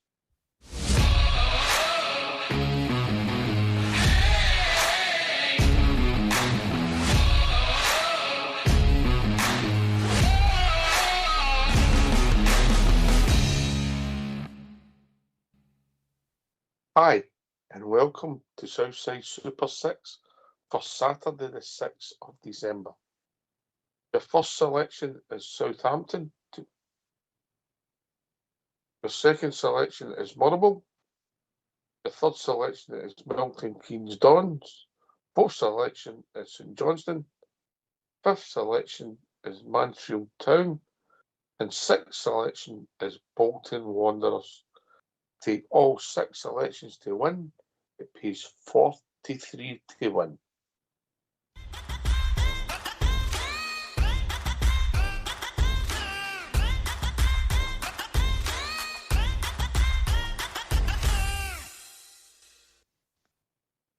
Put 10 of your hard-earned pounds on that. Robert, how much you get back? Well, of late, it's like the crossbar, but you still get nothing back. Yeah, nothing, mate. Nothing. 1 in nearly 4 years. You have a long, hard look at yourself, innit? Aye. Any early kickoffs in there, mate? Made that No, mistake I'm last aware, week. mate. No, I'm aware. That's crazy gambling now. You do an accy with that in it because you take away all the cash shoots. If that would have been all 3 o'clock last Saturday, he could have been looking at a decent cash shoot. Crazy gambling, eh? Aye. If there's one tip I can give, never take an early kick-off. It's all right if it wins, mate. Aye, take it in isolation, but I wouldn't put it in an acca. I've never touched an early game. Or a late game, for that matter. I've had a word with him about it, mate. I've had several words with him about it over the years, mate. Yes, but it's up to him, mate. It's his Super 6, yes. Well, good luck tomorrow, biggin. Hope it starts for everybody for Christmas. This will be the week that everybody doesn't put it on because they need the money for Christmas and it'll come in. You know what I mean? Aye, it would be, but aye, it would be a nice wee return if you stick it on. Wee tenner. Yes. Pay a night out with it. Aye, maybe for the first few drinks. Aye. Suppose it'll last a wee while, won't it? It depends who's at the bar. Maybe the next night we'll get folks to wear that jacket, even if we don't take it to America. Aye. That would get people to turn up, wouldn't it? Aye. You could Certainly would. Certainly would. Fashion icon, Mr. Fox. It'd be a talking point, that's for sure. Certainly know how to get the eyes on him in a room, that's for sure. Aye, he's done that before, a big one. Right, okay. So, well, big game tomorrow night. We need to start one, keep going back and winning ways, mate. You know, we should have took 6 out of 6 of the last 2 games and be sitting in a different place. You know, it's 4 points that we've thrown away, if we're honest, Robert. It is, because it's 2 games where you should be winning. I know the Falkirk game was very different to Dundee United midweek, but on paper and realistically, you should be having 6 points better off than, 4 points better off than what you are. 9 points behind the top 2. It could be 5, and they play each other at the weekend. So it's a chance to close that gap, as Danny Rules said and been asked about many times already. And it's 5 points. It's a lot different than 9. But we're in the position we're in because the way we've played. We should have beat Dundee United. Could you say we should have beat Falkirk? No. Hard to say. No. Because we didn't do anything in that game. That was as worse a game as was under Russell Martin. So could have been 6, but I think if you said it was 4, you couldn't argue. It certainly should have been a win on Wednesday night that put us a bit closer than what we are. But again, it's where we're at because of the way we've performed and the way we've took our chances or not took our chances, shall I say. Well, up to Wednesday night, we couldn't say that we weren't taking chances because we weren't making any. You know, so it became a different problem on Wednesday night. I think the away game in Graz was the only time I think we missed a lot of chances. This is me just from memory, mate. I don't think we've been perfect all season making chances, mate. No, we've not. And they've not created any real big chances up until Wednesday night. And as you said earlier in the show, we had enough chances, gilt-edged chances to win 2 or 3 games of football. So that's a concern itself. But what you've got to do from Wednesday night is take that kind of same application from the attack side and put that into tomorrow night's game and take your chances when they come. And please just be solid at the back just for a game at least. Listen, listen, I know that the defending was poor for the 2 goals, but if we scored these 6 chances, and I'm being kind, if we scored these 6 chances, mate, we're then sitting, we've won the game 6-2, you know? So put the ball in the net, take the pressure off the defence, make it 2-3 nothing, and you make an error, it's a goal, you go and score another one, mate. But the game's about scoring goals. You will lose goals, mate, you know? But I know you want to be solid and the basis and hard to beat and all that stuff, mate, but you have to score goals to win games. Aye, you're right. You've got to score goals to win games, but see the fact that when we're not taking these chances to go ahead in games or to win games, you need your defence to be solid to at least give you that platform. In hindsight, if you win 6-2, you don't talk about the 2 goals lost. Let's be honest. You say, "Wow, we've scored 6 goals. Who saw that coming?" But when you're not taking the chances and you're having to come behind twice in a game and relying on a penalty right to the death, it's not good enough. But if you're not scoring, you can't be conceding either, because then you're just causing a problem for yourself to get back into games. Aye, it's interesting to see how it goes. You have to go back, I think it's 9 games or something since one of our forwards scored. Can you name me again, mate? 9 games since your forward scored? One of our centre forwards. Danilo at Easter Road? Aye, you're spot on, mate. Unbelievable, isn't it? It's crazy. It's crazy. And your right back still your top goal scorer. No. I know. Only him and Danilo have got more than 2 or more goals in the league. Everybody else that has scored has got 1. 11 players have 1 league goal. That's all right, mate. That's all right if one of the strikers is sitting with 12 or something this now. Aye, it would be. It would be. But no, none of the strikers we've got look like they should be on 12 either. Rubbish. No. Aye.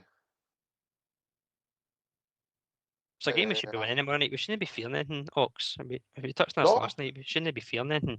No, But we shouldn't be, but listen, it's not a good combination. You don't score goals and you don't look good at the back, mate. And up until Wednesday night, if we're being honest, our midfield wasn't creating or involved in a lot neither. So that we were closer to Falkirk, but arguably Wednesday night was our best performance of the season, mate. Arguably. Talking about guys great domestically. We'll be joined by Bob Ger. Evening, Bob Ger. Hi, good evening, lads. How are we doing? Evening, Bob Ger. That's good. What's the topic tonight? Just talking about the game tomorrow. Yes, Bob Ger. Yes. And the game just gone by. We cannot defend, Ox. Anyway, that's Tuesday night. What can we do? Wednesday night, sorry. We just have to try and see if we can patch all them over. These two are the quicker we get somebody in or get defenders fit. I hear you mentioning Sterling earlier on. We're going to have to get somebody in the centre of that defence because these two will know the, especially Giga. Sorry to pick on a boy, but it's getting proved every week. Yeah. Sterling's at the squad tomorrow night, mate. He can't play in that pitch, mate. So don't count for him coming in tomorrow night. Plastic pitch, aye. I know. Aye, hey ho, we kept going the other night and got a point out of it, that's all we can say. Namora, once again, an awkward fixture on an awkward pitch. Well, I think we can do this lot. They'll be buoyed we get I think they got either do with Hearts. Aye. They'll be buoyed we getting a draw with Hearts at Tynecastle on Wednesday night, but no, that's tough. The Jers played all right. They played okay the other night. They played as good as I've seen them playing this year actually. But like it's been said the past couple of days, can he put chances away? Can he defend? We've got to try and sort that out somehow. So it's a wee while to January to see what we can do. That's about that the new year, I suppose. Aye, we'll have to get on with we need reinforcements. And absolutely. We need reinforcements, and ideally, if we're honest, Robert, I think some of the new signings in a perfect world would like to shake hands and move on, wouldn't we? Oh, aye, you would, Ox. I know when Gassama first came in, he looked a spark, but he's regressed. Other than that, everybody else has fell way below par. It's hard to make an argument for anybody that could and should be leaving in January. But it's whether there's clubs interested to take them off our hands. Otherwise, we'll just need to work with what we've got. And that's another point. Trying to get people out the door even before bringing people in. Or consider bringing people in. Aye. Can I come in, Ox? Yes, mate, of course you can, Fox. I've had a few wee swallies here and I'm fed up with everybody having a go at my hero, James Tavernier. Why doesn't the manager look back to when we won the league under Gerrard, where we had Kamara and Jack, who covered for the base fullbacks when they went forward. We had a solid back four that seemed to do really well. We hardly lost a goal in the league campaign when we won it. And I think now, if Raskin and Barrett are not a threat going forward, so it's a waste of time them going forward. They should sit back and fill in like Jack and Kamara and leave Tav to do what he's good at, is going forward, creating and scoring goals. People say he's finished. He's never been fast. But what he has been is he's a fit man and can run all day. How many swallows have you had?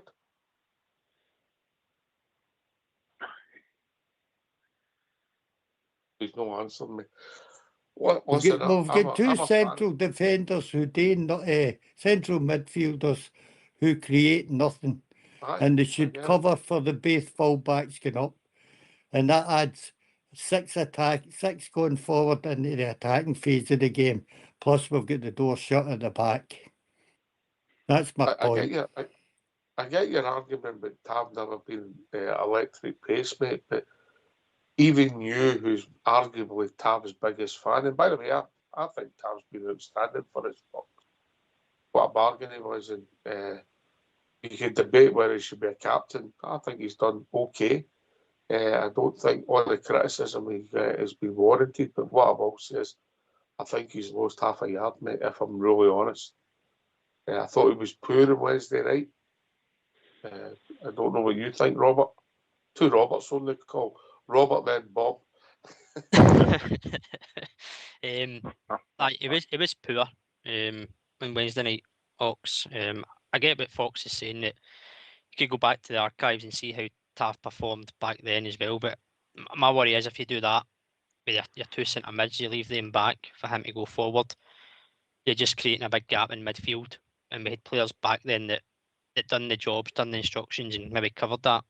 Whether these guys here would do the same is up for debate. But you want to get forward as much as possible and score goals. If Tav can provide it, then aye, by all means. But at the same time, as much as he's going forward, energy-wise, he's got to obviously get back in position defensively, first and foremost, because that's what his job is. He's a defender, or on paper he's a defender. By putting him forward as much as he can, I'd be worried about trying to get back defensively. And I think obviously age catches up with us all, and your legs do start to go. You still get stuff in the tank to give, Ox, but I think he's certainly lost a few yards, as you said. I would say Tav still runs the most out of your team, and is still one of the fittest in our team. I think people just you just all look at the man. I don't think his game has changed over the years. I think he had better people running about him, as I say, when Jack covered for him. Going forward, there was no gaping holes in the wing when he went forward. We pushed up with big goals and whoever played alongside him, and we had four just after the centre of the park, mate. We were solid at the back. 17 goals, I think it was, we lost when we won the league campaign. And that was due to that, where we never wasted the two central midfielders. And that's what we're doing to this day. It's happened in the last few years since Gerrard's left, is they've kept them in the middle, and they've knocked the attacking teams have knocked the ball over midfield and left the gaps left and right. I just think that nobody's looked back and seen why and how we won the league. Well, I do quite often, but listen, I think if you look back and watch Tav that season, you watched him now, mate, you're watching a guy who's in slightly different time in his career. Bob, Chair? Well, I was of the opinion a while ago that every time you got an inept result, the Taverner got the blame. I'll tell you this for him. He's always ready and available for selection. I think it was one of the European runs. He was out for 3 or 4 games, if I can mind right, that night in Antwerp. He wasn't playing that night. And whenever we got an inept result, the Taverner seemed to get the blame. The boy's played for the club for a long time. He's got to come to an end sometime. He scored a lot of goals for the club, let's be honest. Everybody goes, it's all been penalty. No, it's still all been penalty kicks. He scored a lot of good goals for the club. Gave the club a lot of service when he could have moved on. And that was a good night. I'm with Fox here. That was a good side he played in when we won the league under Gerrard. It's not so good now. And it's back to the old thing. I think that when we're in it, Taverner seems to get the blame. But having said that, I'm with you and all, Oxford. I think the legs are starting to go. He can't go on forever. And he's played for a long time, and who we're going to replace him with, I don't know. I don't think Aarons is the answer either. But I wish James Taverner all the best when he does go. He's been a good servant to the club. Definitely. Not the greatest football player you ever seen, not the greatest right back you've ever had when you think of that. You think back generations about the right backs that we used to have. But definitely a good servant to the club. But I think he's starting to show him now, starting to slow up a wee bit now. I think that's about a fair assessment here, mate. I think it's a combination of what Tav's offered, mate. When people look back, you'll realise what you had when he's gone. But what I will say is, even now, personally, I would have Tav in the team before Max Aarons. I know you see it different, Robert. I just put Aarons in the other night and brought Tav out. Just as a change. As I said, the poor game on Wednesday night. It's hard to just put it on that, but you've got a lot of fixtures coming up as well. Aarons is probably going to need to be called upon at some time, coming on maybe for the last 20 minutes a game or 15 minutes a game. It was on Wednesday night. Probably isn't enough to get him through. I know he played against Braga at left back, which I didn't understand. He's not left footed. And I think maybe might be a time comes that you'll maybe see Max Aarons more often on the park just to try and see what he can offer, because you then have to decide whether he's been a useful signing or not. On evidence, no. What is the point? What is the point of us trying to develop Max Aarons now, mate? In a few weeks' time, you get to January. He's a squad player at best, and he's going to go back. What's the point? Well, you could argue what was the point in signing him on a loan deal if he was never going to come in and push Tav for a position. Do you know what I mean? He was brought into competition. That's what he thought was going to happen, wasn't it? See, forgetting about Tav, what do you think of my point of the two midfielders? When Sterling comes back, I think him and Raskin could do that job that we've done before. I think your central midfielders are wasted, mate. They're no creative and they don't do anything going forward. So keep them back and keep the back door locked. That's my point, mate. I get it, Fox. Listen, there's a lot of a fit Sterling in there. Brings a lot of assets that we've not got with Connor and Nico, because obviously he gives you that physicality, and obviously Raskin's good in the air. Young Connor's no. Obviously his size comes into play a bit, but Sterling will not be messed about. And he covers the ground when he was fit really quick, Robert. Eh?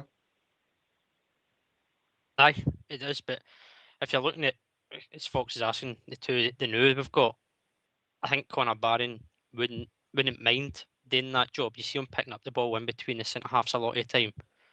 But it's whether Nico Raskin would have the attitude to do that kind of work and be that kind of defensive position and not be forward. Because if he doesn't, he wanders up. It's just a big gap left. I think when you say Ryan Jack did it, again, Ryan Jack done it because he would do it. He wouldn't take the huff with it.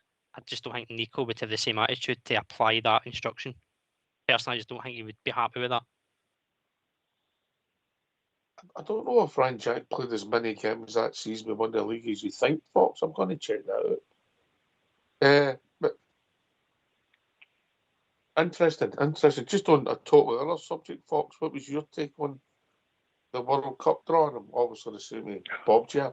And also people are asking, what kind of price would you take for that white jacket, mate? There's a lot of people interested in it because it's vintage. I've had the Antiques Roadshow, mate, and they couldn't put a price on it there, so I'm not selling it at all. I'll get buried in that white jacket, mate. Oh, you get buried? Aye. All right. That's what happens when you're stuck in the house, and that's all the adverts you get in the telly during the day is how to bury yourself. It's kind of influenced me.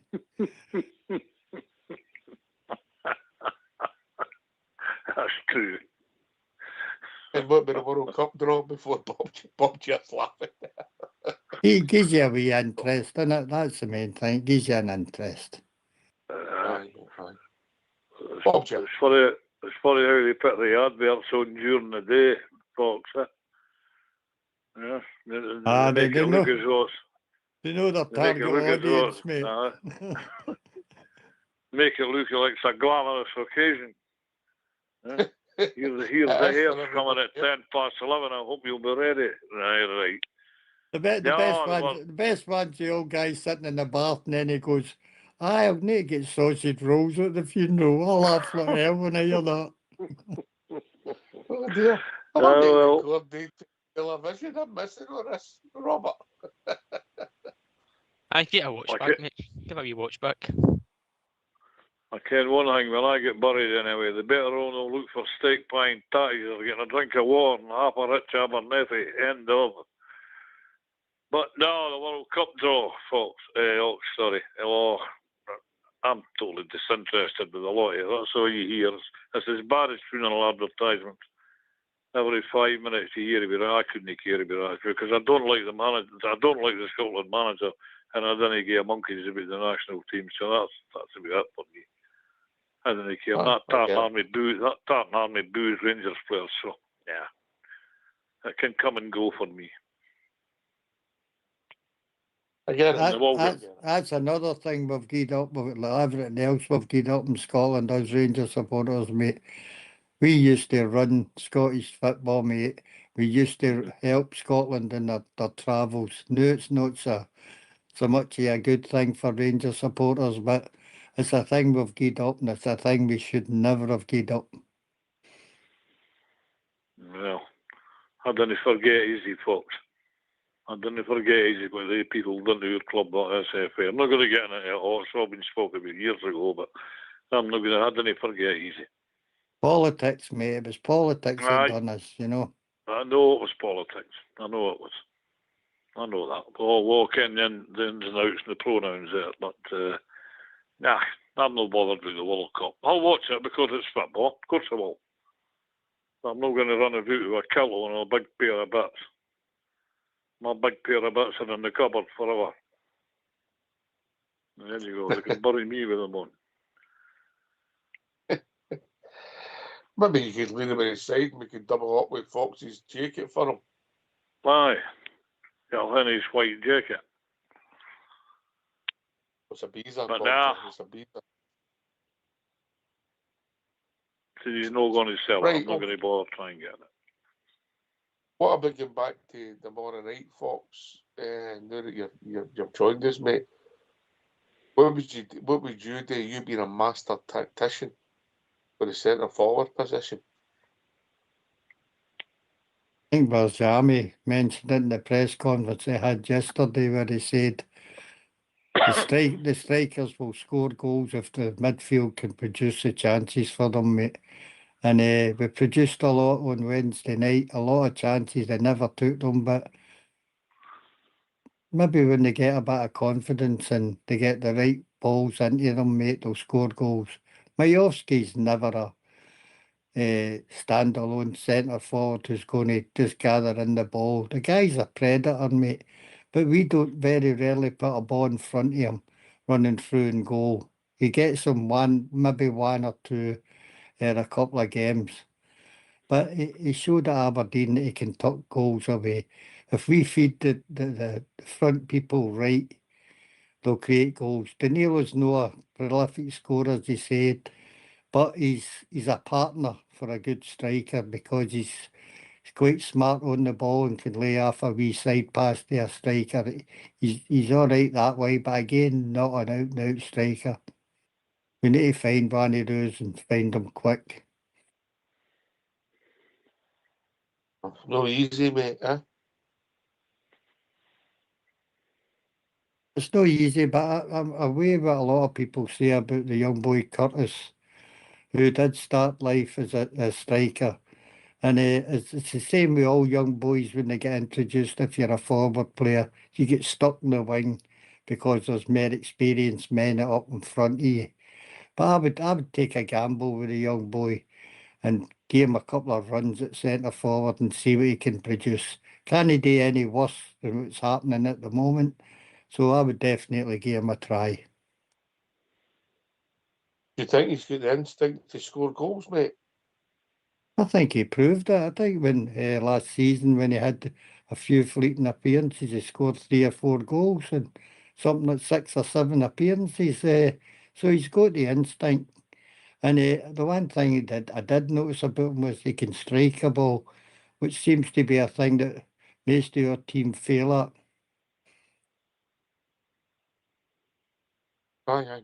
Ryan Jack started 16 league games the year we won the league, Fox. Yeah, he only started 18 in total that whole season, mate. He was a bit like Suter. He got injured in international duty more than anybody else. But it's the thought you're going back to these two midfielders, mate. I just think we play them wrong because of the way teams go in the low block against us, that our midfield's ineffective. Do you need the 2 sitters against Falkirk at Ibrox last Sunday, mate? I understand you could work that up at Paradise when you're bombing forward or playing well in an open game of football, because fair play to the United. It was a reasonable open game of football. The Falkirk, they were out of possession, they were really getting what they call the low block. Do we need the 2 sitters, Fox, then, Robert?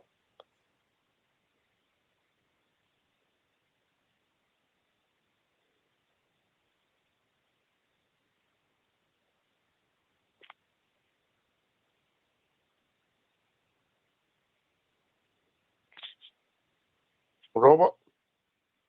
Sorry, mate, I thought you said Fox then, Robert. Apologies. Aye, well.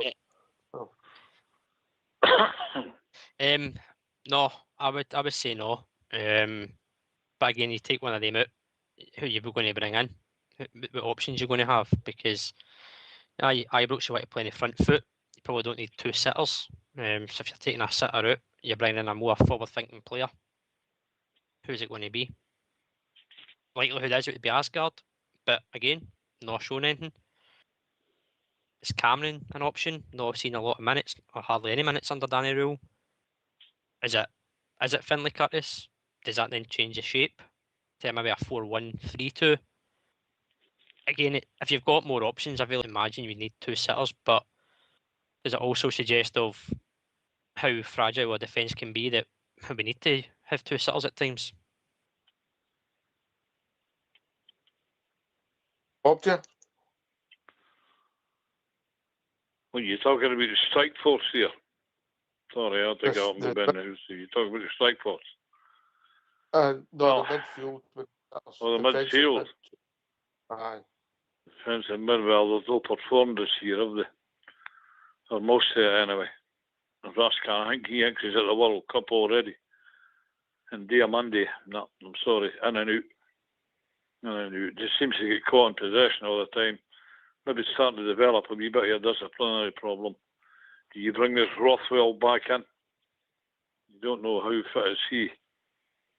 He's no showed anything, so it's been a problem for us all year as getting the midfielders to create chances for the forwards. And that's obviously where the forwards are suffering. But you say nobody can place a ball in front of Majorski, because he is a good player, the boy. I want Rangers to hold on to him. He is a good player. You get that lad as a service, and they believe he will do the business. But he's getting these static midfielders, and they are static, and have been all year.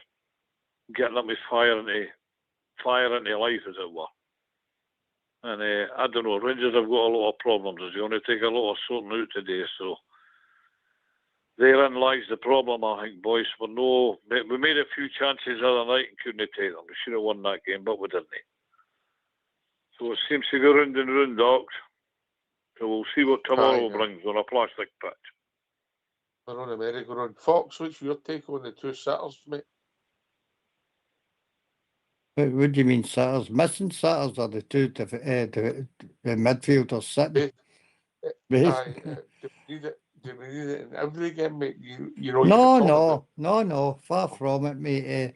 Kamara and Jack were also up and round about the box when the timing was right. They were experienced players and knew when to sit back and knew when to go forward. The thing is, the midfielders we had got are a wee bit naive for me. They're all right at tackling and running about, but creativity is a big thing. Jack could score a goal. Kamara was good at passing balls into the box when he did get forward. It's just that at this present time, I see our two midfielders as a waste of time, mate. That's what I see. That's just when I'm watching the game. That's what I see. That they don't work out what they're supposed to do in a game. That's all. If that makes any sense, I don't know. Here's another drink Is here. that, Here. is that because they're not creating, Fox? Well, they're incapable of creating.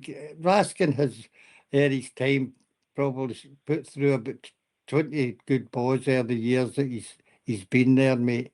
He can spot a through ball at time. He's done it and we've scored for it. But in general, none of the two of them can shoot. They don't produce goals. So for me, they're a waste of time. Just sitting in the middle of the park and leaving the wings open, mate. That's all I'm saying.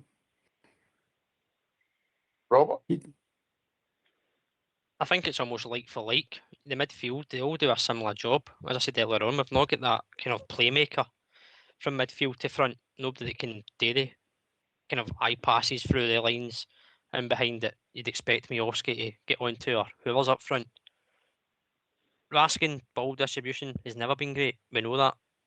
He likes to get forward, but he's not again a guy that's going to get you goals. Connor Barron will give you the work rate, but again, his passing lets him down. He'll do the effort, he'll do the dig.